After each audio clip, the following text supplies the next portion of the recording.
Hello everyone, welcome to உங்கள் kitchen. இன்றைக்கி ஒரு அத்தன்டிக் சாம்பார் ரெசிபி தான் பார்க்க போகிறோம்.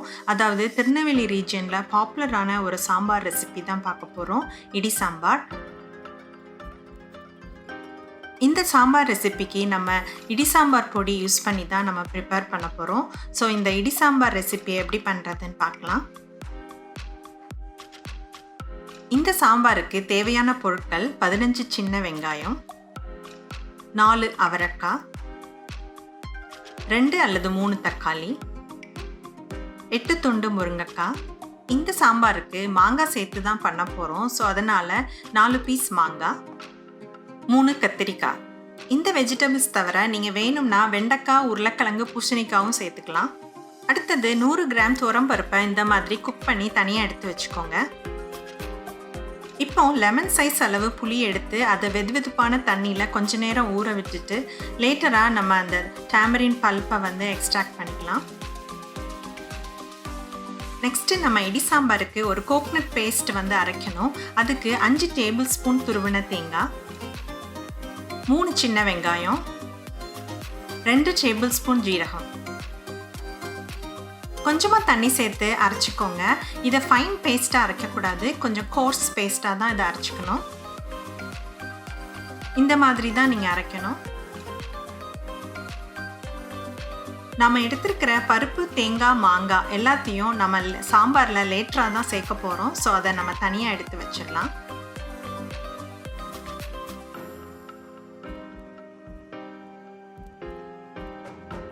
இப்போ இடி சாம்பார் பண்ணுறதுக்கு 2 டேபிள் ஸ்பூன் ஆயில் சேர்த்துக்கலாம் ஃபஸ்ட்டு. அதுக்கப்புறம் கடுகு, உளுந்தம்பருப்பு,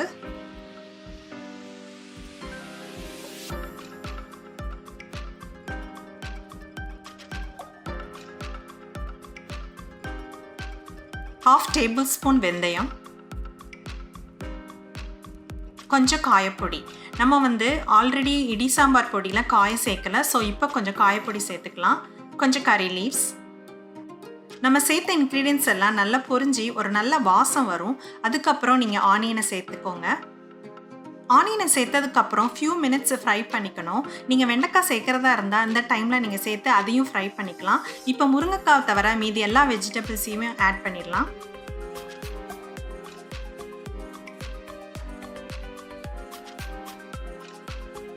நெக்ஸ்ட்டு நம்ம வெஜிடபிள்ஸோட நம்ம புளி தண்ணியும் வடிகட்டி சேர்த்துடலாம். இந்த இடி சாம்பாருக்கு நம்ம மாங்காய் சேர்த்து தான் பண்ண போகிறோம். அதனால் நீங்கள் புளி தண்ணியை கூடவோ குறையவோ நீங்கள் அட்ஜஸ்ட் பண்ணிக்கலாம் உங்கள் மாங்காவோட புளிப்புக்கு ஏற்ற மாதிரி.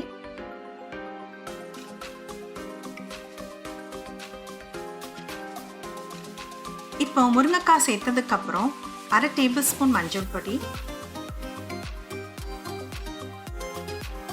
½ table spoon red chilli powder. நம்ம ஆல்ரெடி இடி சாம்பார் பவுடரில் ரெட் சில்லி ஆட் பண்ணிக்கிறோம். அதனால் இதில் கம்மியாக சேர்த்தா போதும். அதுக்கப்புறம் தேவையான அளவு உப்பு. உப்பு சேர்த்ததுக்கப்புறம் மூடி வச்சு நம்ம சாம்பாரை கொதிக்க விட்டுருங்க. நீங்கள் அப்பப்போ நம்ம முருங்கைக்காய் வெந்திருக்கா அப்படிங்கிறத பார்க்கணும். முருங்கைக்காய் வெந்த பிறகு தான் நம்ம பருப்பை சேர்க்கணும்.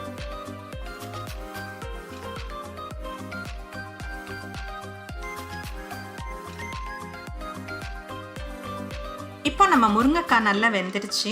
ஸோ இந்த டைமில் நம்ம பருப்பு, தேங்காய், மாங்காய் எல்லாத்தையுமே நம்ம சேர்த்துடலாம்.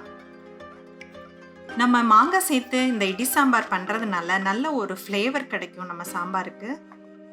இப்போ நம்ம இடி சாம்பார் பவுடரில் ஒரு 4 டேபிள் ஸ்பூன் சேர்த்துடலாம். நான் இடி சாம்பார் பவுடர் வீடியோ நான் தனியாக போட்டிருக்கேன். அதை நான் டிஸ்கிரிப்ஷனில் பாக்ஸில் அட்டாச் பண்ணியிருக்கிறேன். நீங்கள் அதை பார்த்துக்கலாம்.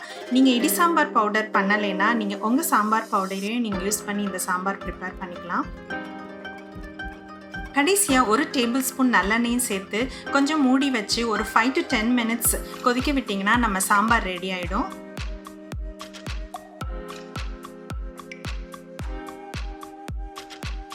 இப்போ கொஞ்சம் கொத்தமல்லி இலையும் சேர்த்துருங்க. இப்போ நம்ம சூப்பரான இடி சாம்பார் ரெசிபி ரெடி ஆகிட்டுது. இதுக்கு ரைஸ் வித் அவியல் நல்ல காம்பினேஷனாக இருக்கும். இதை இட்லி, தோசைக்கு கூட நீங்கள் எடுத்துக்கலாம். நீங்களும் இந்த ரெசிபியை ட்ரை பண்ணி பாருங்கள். மறக்காமல் என்னோட சேனலுக்கு சப்ஸ்கிரைப் பண்ணுங்கள். தேங்க்ஸ் ஃபார் வாட்சிங் and I'll see you next time.